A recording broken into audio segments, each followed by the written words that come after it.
The grand chamber of the Galactic Council stretched for miles beneath a dome of pure energy. 2,000 species sat in their assigned seats, arranged in careful circles that showed their importance. The inner circle held the powerful ones. The outer circles held everyone else. Ambassador Sarah Chen stood in the lowest circle, the one reserved for species on probation. Her dark eyes watched the council members whisper and laugh. They thought humans could not hear them from so far away. They were wrong. "Look at the little human," a Vrax council member said to his neighbor. 800,000 years hiding in the dark and they come crawling back to us. Sarah smiled. It was not a happy smile. 6 months had passed since humanity returned to galactic society. 6 months of insults, 6 months of rules designed to keep humans weak. The council had given humanity the worst trade routes, the ones nobody else wanted.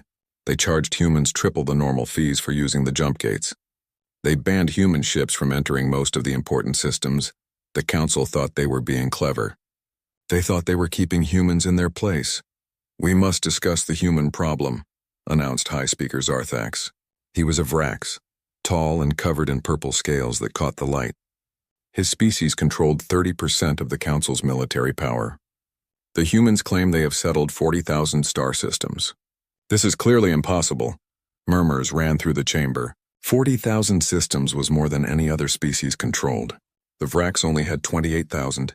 Even the ancient Krell, who had been in space for 2 million years, only claimed 35,000 worlds. "Our surveys confirm it," said a small voice from the middle circle. Analyst Trem was a pixie, barely 3 feet tall with 4 arms and silver skin. Her species was known for never lying. Human settlements span a significant portion of the galaxy. The chamber erupted in noise. Delegates shouted and argued. How could the humans have grown so large? They were supposed to be weak. They were supposed to be nothing. Sarah continued to smile. She remembered the history lessons from Earth. 800,000 years ago, humans had first entered the galaxy. They had been excited to meet other species. They had wanted to be friends, to share knowledge, to explore together. Then they learned about the caste system. The council divided all species into levels.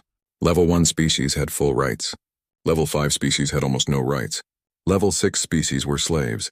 Humans had been placed at level 3. Not terrible, but not good.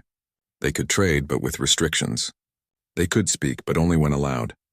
The problem started when humans saw the slaves. The council used level 6 species for dangerous work, mining in toxic atmospheres, building stations near black holes, fighting in wars as disposable soldiers. Humanity had been horrified. They spoke out in the council. They demanded the slaves be freed. They refused to use slave labor in their own colonies. The council had laughed at them. "This is how the galaxy works," the ancient species said. "The strong rule. The weak serve. This is natural law." But humans would not accept it. They helped slaves escape. They attacked slave ships. They gave weapons and supplies to species trying to fight for their freedom. The council had enough. They voted to banish humanity. Every human was ordered to leave council space. Any human ship that returned would be destroyed. Any human colony in council territory would be burned. Humanity left. 800,000 years ago, they vanished into the dark parts of the galaxy, where the council did not go. The council forgot about them. They assumed humans had died out, unable to survive without council support. They assumed wrong. Sarah watched the High Speaker call for order. The chamber slowly grew quiet. Regardless of how many systems the humans claim, Zarthax said, they will follow council law. All new species must start at level 3. All trade must follow standard regulations. Any violation will result in immediate consequences. He looked directly at Sarah when he said, "Consequences." It was a threat. Sarah pressed a button on her console. A hologram appeared in the center of the chamber. It showed a beautiful planet with blue oceans and green continents. 3 moons orbited it. "This is Sanctuary," Sarah said. Her voice was calm and clear. "A human colony world. Population 4 million. They mine rare minerals and ship them to other human systems." "Why are you showing us this?" demanded Zarthax. "Because you are going to attack it," Sarah said simply. The chamber went silent, completely silent. "I have intercepted communications from the Vrax military," Sarah continued. The hologram changed, showing coded messages. "In 3 days, a Vrax fleet will arrive at Sanctuary. They will claim they are conducting a police action to verify human population claims. They will attempt to seize the colony and use it as an example to frighten humanity into submission. Zarthax's scales turned dark purple with rage. You dare spy on the council? You dare accuse the Vrax Empire of military action without proof? I have all the proof I need, Sarah said. She was still smiling. I am simply giving you advance notice. When your fleet arrives at Sanctuary, there will be consequences. Not for humanity. For you. You threaten us? Zarthax roared. You are nothing. Your species was cast out like garbage. We allowed you to return only because we are merciful. One word from me and the entire council will vote to banish you again. Sarah looked at him. Her smile never wavered. High Speaker, she said softly. You made a mistake 800,000 years ago. You taught us that we could not trust you. You taught us that the galaxy was dangerous. You taught us that power was the only thing that mattered. She paused. The chamber was so quiet you could hear breathing. So we listened. We learned. For 800,000 years we did nothing but prepare for the day we would return. We prepared for the day when the council would try to crush us again. Sarah touched her console. The hologram changed again. It showed a star map of the entire galaxy. 40,000 points of light glowed in human territory. Every one of those worlds is ready, Sarah said. Every one of those worlds is watching. Every one of those worlds is waiting to see what you will do. Waiting for what? Asked Analyst Trem quietly. Sarah finally stopped smiling. Waiting to see if the council has changed. Waiting to see if you learned anything in 800,000 years. Waiting to see if you have become wise. Or if you are still the same species who thought slavery was acceptable. She looked around the chamber, meeting the eyes of delegates from hundreds of species. Send your fleet to Sanctuary, she said. Find out what humanity became while you sat here and pretended the galaxy was yours.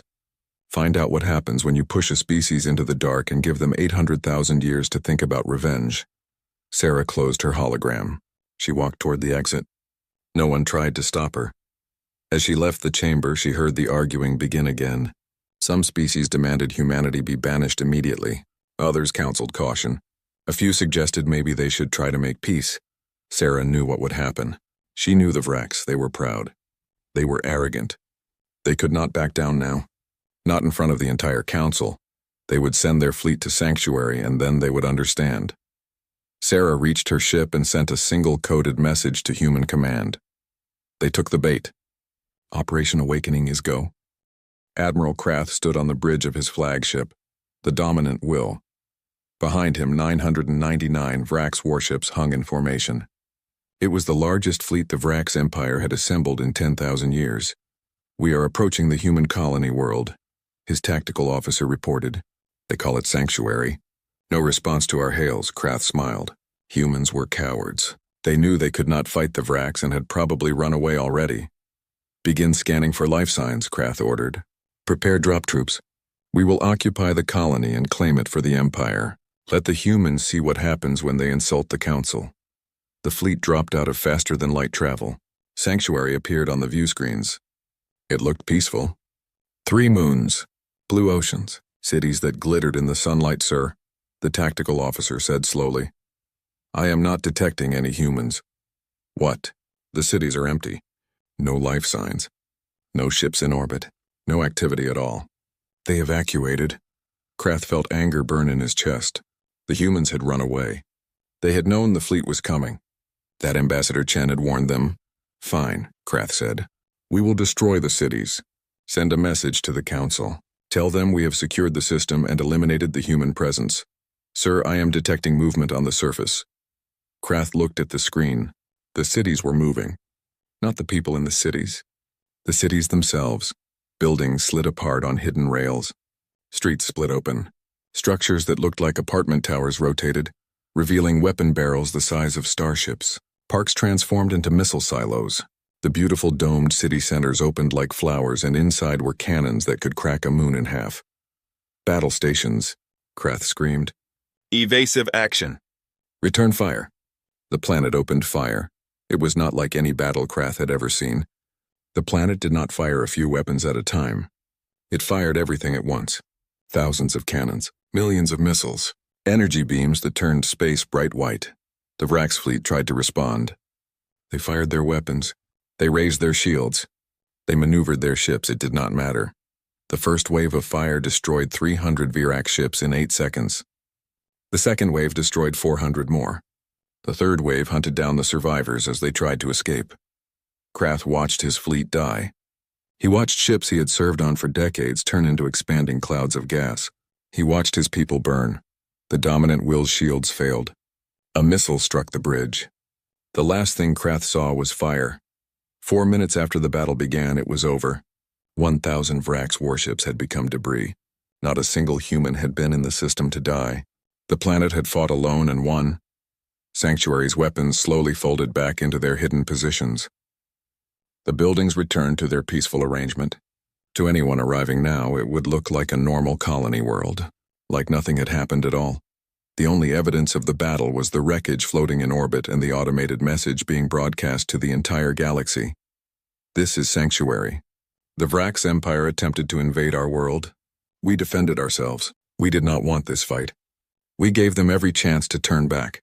They chose violence. This is what happens when you choose violence against humanity.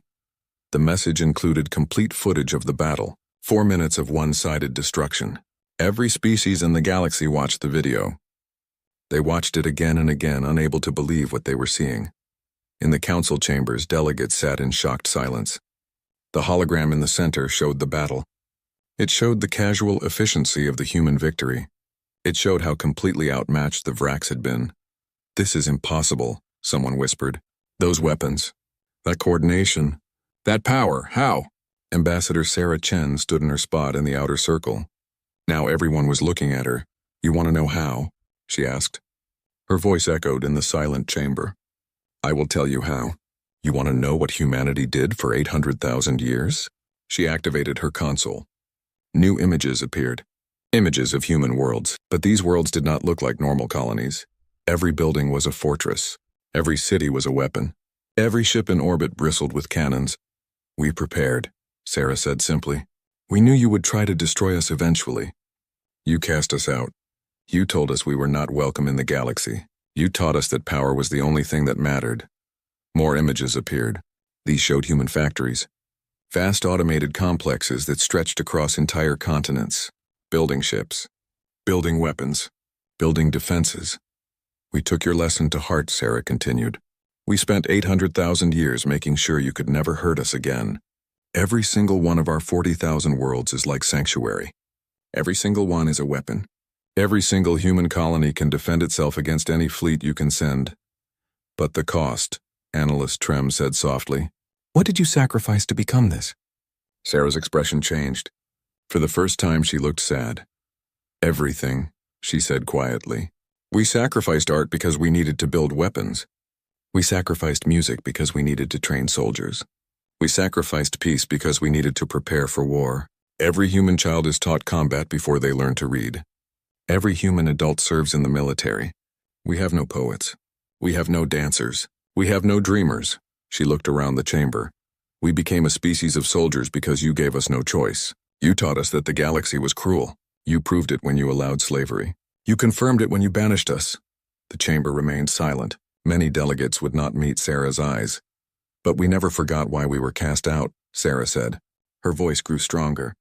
"We were banished because we defended those who could not defend themselves. We were banished because we refused to accept that the strong should enslave the weak. We were banished because we believed in justice." New images appeared. These showed human ships approaching worlds that were not human. Worlds where slaves worked in mines and factories. "For 800,000 years we watched you," Sarah said. "We watched from the dark places of the galaxy. We saw how the council treated the weak. We saw the slaves. We saw the suffering. We judged you." "You spied on us for 800,000 years?" demanded High Speaker Zarthax. His voice shook. "Yes," Sarah said flatly. "Every council meeting. Every trade agreement. Every military action. We watched it all. We recorded it all. We judged it all. And we found the council guilty." She paused. 3 species have already asked for human protection. The Pixies, the Loren, the Kai. They came to us in secret and asked us to help them escape Vrax control. We said yes. Zarthax stood up, his scales dark with rage. "You dare interfere with council matters? You dare take species under your protection without permission? Sarah looked at him. Her expression was cold. "We do not need your permission to do what is right.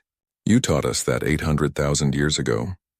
You taught us that the council does not care about right and wrong, only about power." She touched her console one last time. The images changed to show 3 human fleets moving through space.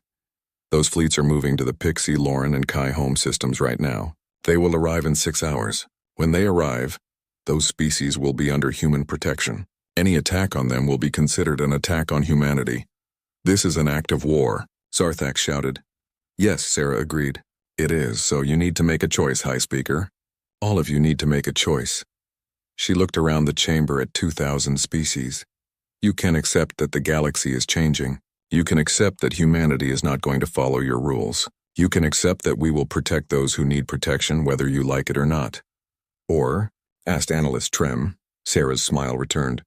It was not a nice smile. Or you can try to stop us. Send your fleets. Send your armies. Try to destroy humanity before we destroy you. She walked toward the exit again. You have 1 Earth week to decide. Choose wisely. Intelligence Officer Mira crept through the human station. Her chameleon skin kept her invisible. Her species, the Shrell, were the best spies in the galaxy. The Council had sent her to discover human secrets. She was starting to regret accepting this mission. The station orbited a human colony world called New Terra. It looked like a normal trading station from the outside. Ships came and went. Goods were exchanged. Everything seemed peaceful. But Mira had been inside for 3 days now and she was terrified. The first thing she noticed was the children. Human children went to school like any other species. But their lessons were different. Very different. Mira had watched a class of 6-year-olds. They were learning math. But not normal math. They were learning how to calculate missile trajectories, how to plot ambush points, how to determine the weak points in ship armor. If an enemy fleet has 40 ships and you only have 10, the teacher asked, how do you win? A small girl raised her hand. You don't fight them in open space. You lead them into an asteroid field where their numbers don't matter. Then you use the asteroids as cover and destroy them one at a time. Excellent, the teacher said, smiling. Mira had felt sick. The second thing she noticed was the adults. Every human she saw was physically perfect. Tall, strong, fast. They moved with the grace of trained soldiers. Because they were all trained soldiers, she watched humans in a park. They appeared to be having a picnic, families playing with children, couples holding hands, old people feeding birds. Then an alarm sounded. Just a drill, but the entire park transformed in seconds. The families ran to designated positions. The old people revealed hidden weapons. The children formed defensive perimeters. In 20 seconds, the peaceful park had become a military unit ready for battle. Then the drill ended and everyone went back to their picnics like nothing happened. The third thing Mira noticed was the technology. She had managed to hack into a human computer terminal. What she found made her hands shake. Humans had cured death. Not slowed aging. Not extended life. Actually cured death. Their consciousness could be transferred to new bodies. If a human died, their mind was backed up and could be restored. They could live forever if they wanted. They had also integrated with artificial intelligence. Every human had a computer in their brain. They could communicate instantly across any distance. They could access any information immediately. They could process data faster than any organic mind should be able to, and they had changed themselves genetically. Mira saw humans adapted for underwater living, humans with 4 arms for complex work, humans with enhanced vision who could see in total darkness, humans engineered for high-gravity worlds. There were hundreds of different types of humans now, maybe thousands, all of them working together as one species. But the worst thing Mira discovered was in the archived records. She found the history of what humanity had become, and it broke her heart. The records showed humanity 800,000 years ago. They had been artists, musicians, poets, writers. They created beautiful things just for the joy of creation. Then they were banished. The records showed the first 1,000 years after the banishment. Humans tried to maintain their culture. They built museums and theaters. They wrote books and composed symphonies, but the galaxy was dangerous. Pirates attacked.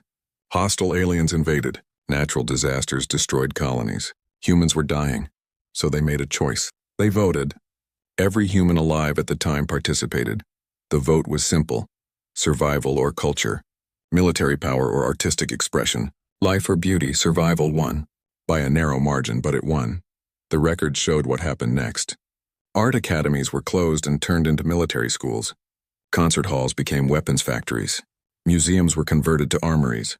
Humans who resisted were given a choice: join the war effort or leave. Some left, most joined. Over centuries, humanity changed. The artists became engineers who designed better weapons. The musicians became code writers who programmed smarter AIs. The poets became strategists who planned more efficient battles, and they kept changing. Every generation became more focused, more disciplined, more deadly. By year 100,000, human culture was gone. There were no paintings, no songs, no stories that were not about war or survival. By year 500,000, humans had forgotten they ever had a culture. Children asked their parents, "What is art?" And the parents could not answer. By year 800,000, humanity was perfect. Perfect soldiers, perfect strategists, perfect survivors, but they had lost their souls. Mira read the last entry in the historical archives. It was written by someone named David Chen, 500,000 years ago. We are becoming monsters. I know this. We all know this. But what choice do we have? The galaxy taught us that kindness is weakness, that mercy is death, that only the strong survive. So we will be strong. We will be so strong that no one can ever hurt us again. And maybe if we survive long enough, our children's children's children can rediscover what we lost. Maybe they can learn to be human again, not just human weapons. I hope so, because I look at what we are becoming and I am afraid. Mira closed the files. She had been crying without realizing it. Her species cried through scent glands, and the smell of her tears filled her suit. She had seen enough. She needed to leave. She needed to warn the council. But as she tried to leave the station, alarms sounded. Real alarms this time, not drills. A voice spoke over the station's communication system. It was Ambassador Sarah Chen. "Agent Mira of the Shrell species, please report to Docking Bay 7. We know you are here. We have known since you arrived. We allowed you to explore because we wanted you to see the truth. Now please come to the docking bay. We will return you to the council safely. You have a story to tell them." Mira's blood froze. They had known the entire time. They had let her spy on them. They wanted her to see what they had become. She had no choice. She went to the docking bay. Sarah Chen waited there with 2 other humans. They looked kind. They looked gentle. But Mira now knew the truth. They were weapons shaped like people. "Did you find what you were looking for?" Sarah asked softly. Mira nodded. She could not speak. "Then you understand," Sarah said. "You understand what the council created when they banished us. You understand what we had to become to survive." "Why?" Mira whispered. "Why did you let me see all of that?" "Because the council needs to understand what is coming," Sarah said. "They need to know that we are not bluffing. We are not posturing. We are not trying to scare them." She stepped closer to Mira. "We are trying to save them. From themselves. From their own cruelty. From the galaxy they created." "I do not understand," Mira said. 800,000 years ago you threw us out for defending the weak," Sarah explained. "You told us that the strong should rule, that the weak should serve, that this was natural law." She paused. "We learned your lesson too well. We became the strongest species in the galaxy. And now we are going to use that strength exactly the way you told us not to. We are going to defend the weak. We are going to free the slaves. We are going to change the galaxy whether the council likes it or not." Sarah gestured to a small ship. "Go back to the council. Tell them what you saw. Tell them what we became. Tell them that we are not their enemies. But we are not their friends either. We are their judgment." Mira boarded the ship. As it left the station, she looked back at New Terra, a beautiful world full of terrible, wonderful, tragic people who had sacrificed everything to survive. And now they were going to make the council pay for forcing them to make that sacrifice. When Mira arrived at the council chambers and gave her report, the delegates listened in silence. When she finished, High Speaker Zarthak stood. "Then we have no choice," he said. "We must destroy them before they destroy us." "No," Analyst Trem said quietly. "We have another choice. We can become what they wanted us to be 800,000 years ago. We can be better." "Never," Zarthak said. "The Vrax Empire does not bow to threats. We will form a coalition. We will build a fleet. We will eliminate the human threat. 15 species stood to join the Vrax, the old powers, the species who benefited from the current system. But 23 species stood with Trem, smaller species. Weaker species. Species who were tired of being exploited. The council had broken in half. The galaxy was going to war. The council chamber had never been so divided. Half the delegates had moved to one side, half to the other. In the middle stood Ambassador Sarah Chen, watching both groups with calm eyes. High Speaker Zarthax addressed his coalition. 15 species, 60,000 worlds, the largest military forces in the galaxy. The humans have declared war on the council itself, Zarthax announced. They steal our member species. They threaten our sovereignty. They destroy our fleets. This cannot stand. Analyst Trem spoke for her coalition. 23 species, 30,000 worlds, smaller but not weak. The humans have declared war on injustice, Trem countered. They challenge a system that has exploited the weak for millions of years. Maybe we should listen to them. Listen to them? Zarthax's scales turned dark purple. They are barbarians who spent 800,000 years becoming weapons. They have no culture, no art, no soul. They are machines that look like people. They became that way because of us, Trem said quietly. We made them into weapons. We taught them that power was all that mattered. Now they have power and we are afraid. Maybe we should be, Sarah raised her hand. Both coalitions fell silent. You are both correct, she said. We are weapons. We did sacrifice our culture to survive. We are exactly what the galaxy made us, she touched her console. A hologram appeared. It showed a list of species. These are the 67 species currently enslaved by council members, Sarah said. Level 6 species, you call them. We call them people. People who deserve freedom, the list scrolled. Names and images. Species that looked like insects. Species that looked like plants. Species that looked like living crystals. All of them slaves. We are giving the council one demand, Sarah continued. Free the slaves. All of them. Immediately. Make slavery illegal across all council space. Give every species equal rights regardless of their technology level or military power. Impossible, Zarthax said. Our economy depends on level 6 labor. Our industries would collapse. Our civilization would fail. Then let it fail, Sarah said simply. Your civilization is built on suffering.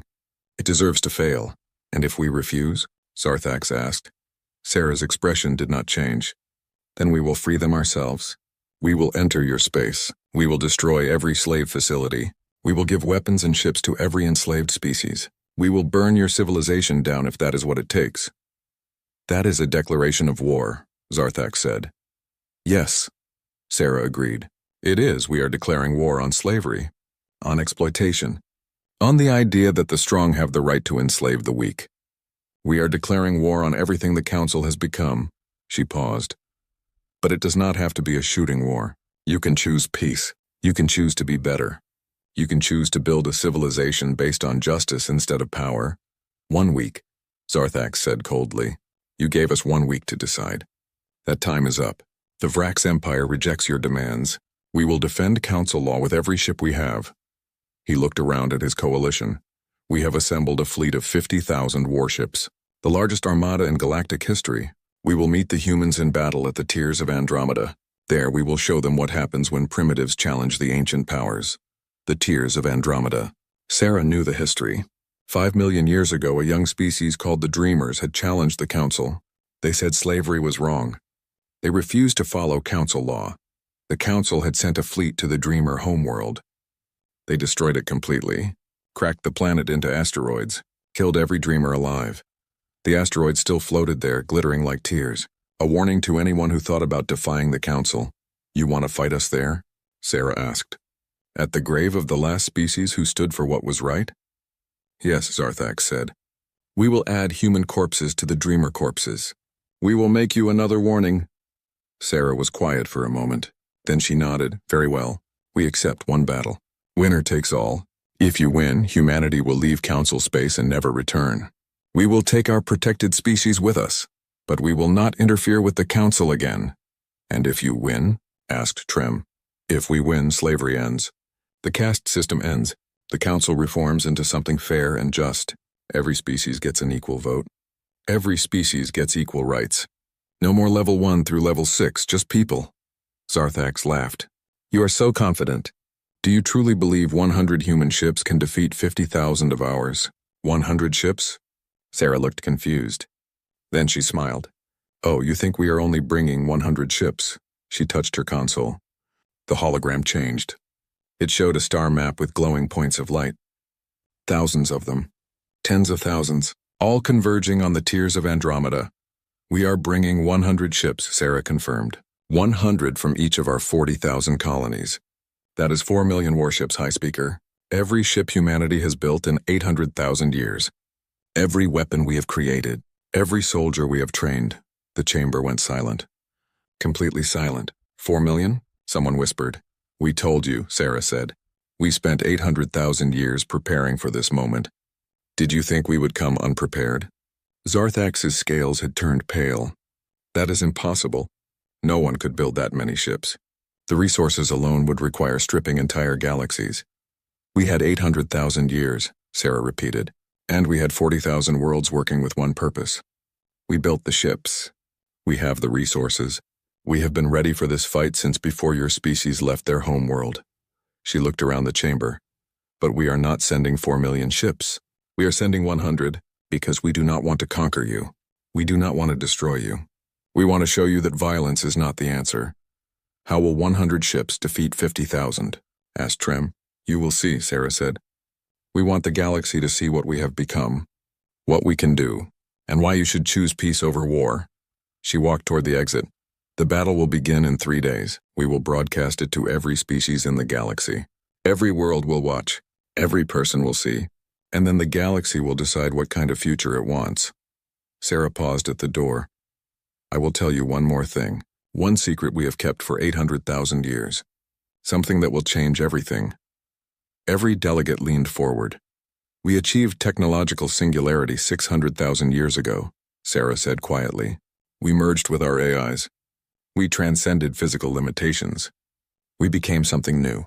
Something beyond organic life or artificial intelligence. We became post-human.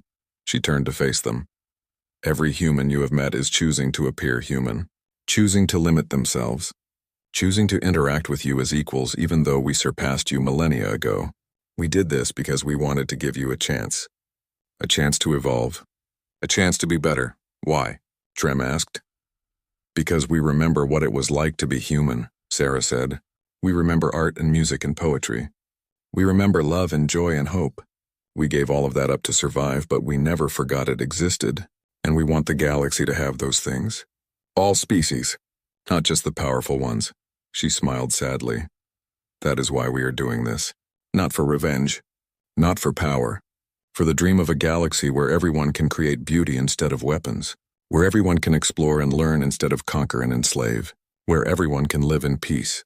Sarah opened the door. 3 days. The tiers of Andromeda. Be there if you want to stop us. Or stay home if you want to join us in building something better. She left. In the chamber, delegates from 2 coalitions looked at each other.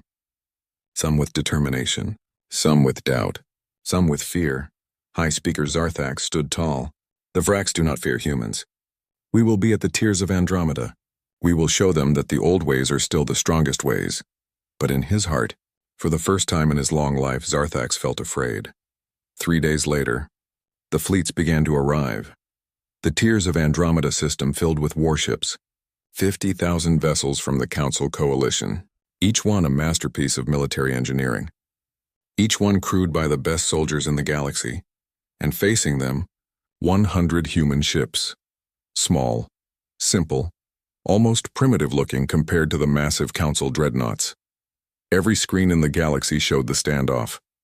Billions of beings watched, holding their breath, waiting to see what would happen when the most powerful force in galactic history met the species that had been preparing for 800,000 years. The battle was about to begin. High Speaker Zarthax watched the tactical display from his command ship.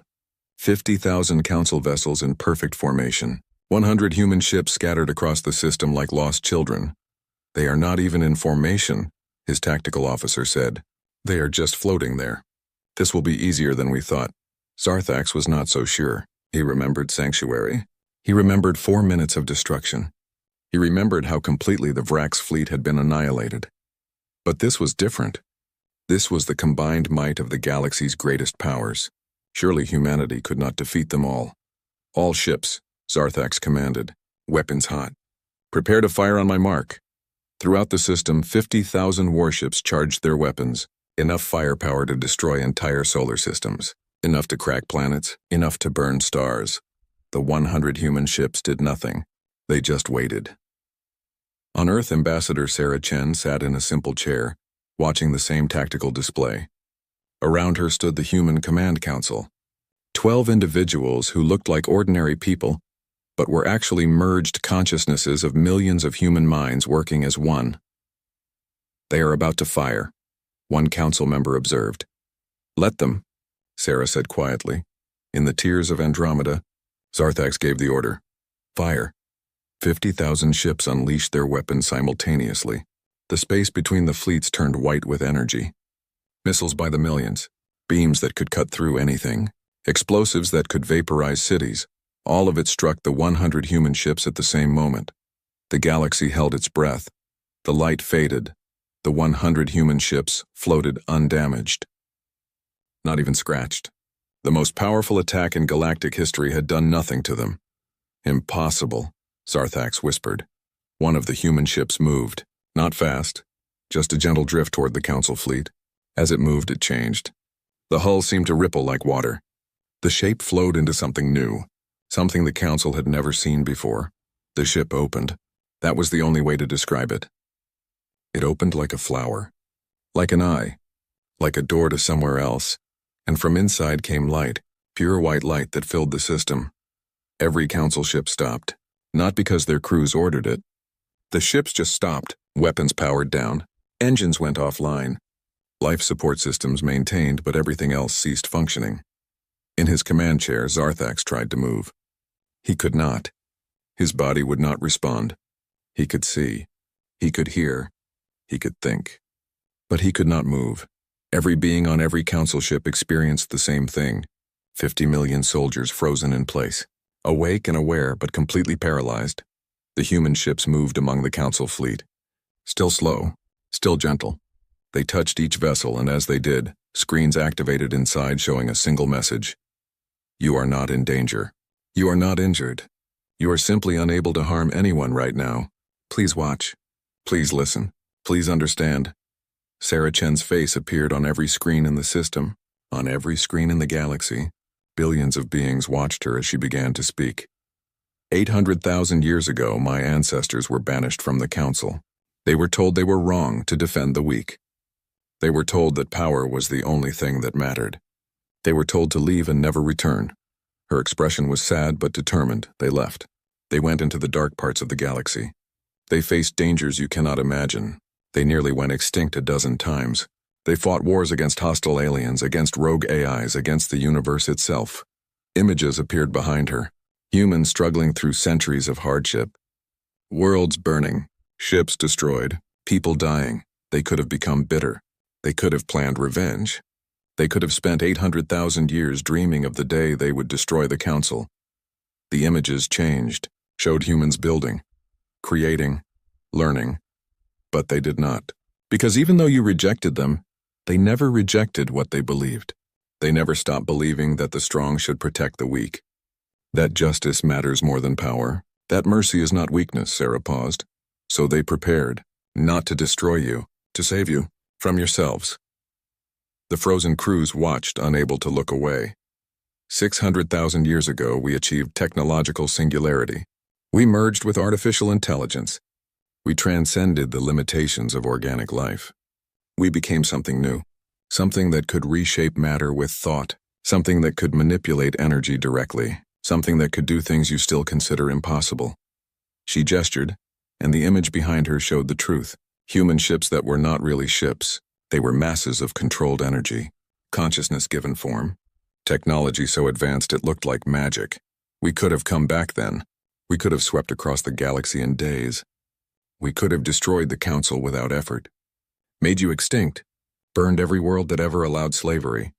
But we did not. Do you know why? Silence. The entire galaxy waited for her answer. Because that would make us no different than you. If we used our power to destroy those weaker than us, we would become exactly what we hated. We would prove that you were right. That power is all that matters. Sarah leaned forward, looking directly into the camera. So instead we waited. We watched.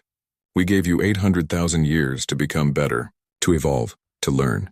We hoped that eventually you would realize slavery was wrong, that exploitation was wrong, that the strong should help the weak, not abuse them. But you did not learn. You continued. Generation after generation, species after species, billions of beings enslaved, trillions suffering, and you called it natural law. Her voice grew harder. We are done waiting. Today we are changing the galaxy, not with destruction, with liberation. The view shifted, showed human ships appearing throughout council space, thousands of systems, millions of locations, every place where slaves were held. As I speak, our ships are freeing every enslaved being in council territory, every mine, every factory, every labor camp, every slave ship. We are opening the doors. We are breaking the chains. We are giving them what you should have given them long ago. Freedom. Images showed slaves walking out of captivity, seeing the sky for the first time, embracing their liberators, crying with joy. We are also giving them something else. Ships, weapons, technology, knowledge. Everything they need to defend their freedom, so they will never be enslaved again. Council delegates watching from their frozen ships felt horror. Their entire economy was collapsing in real time. I know what you are thinking, Sarah said.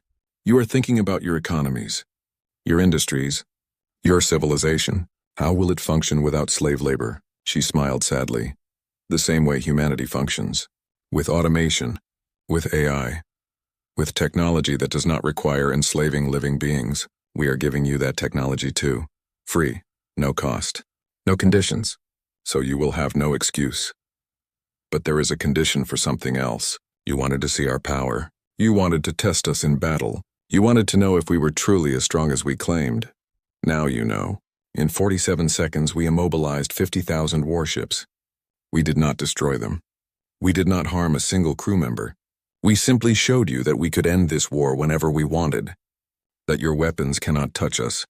That your fleets are toys compared to what we have become. Sarah's expression grew more serious. So now you must choose.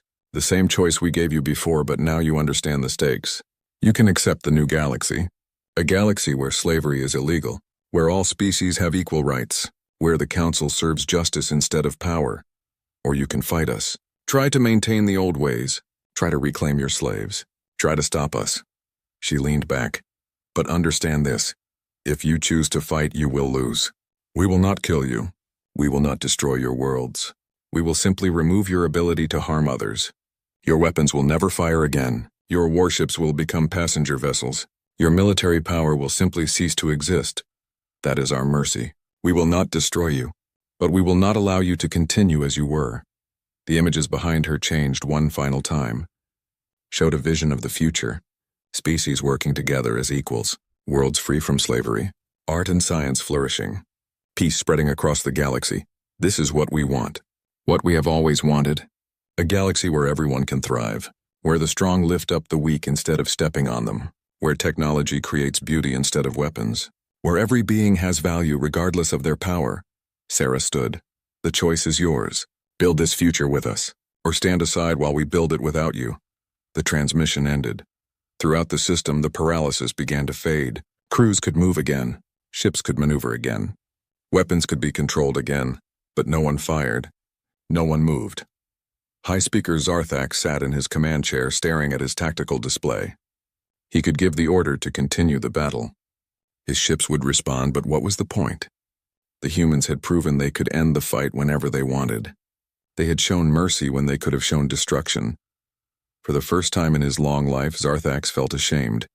He opened a communication channel to all council ships. "Stand down," he said quietly. "The battle is over.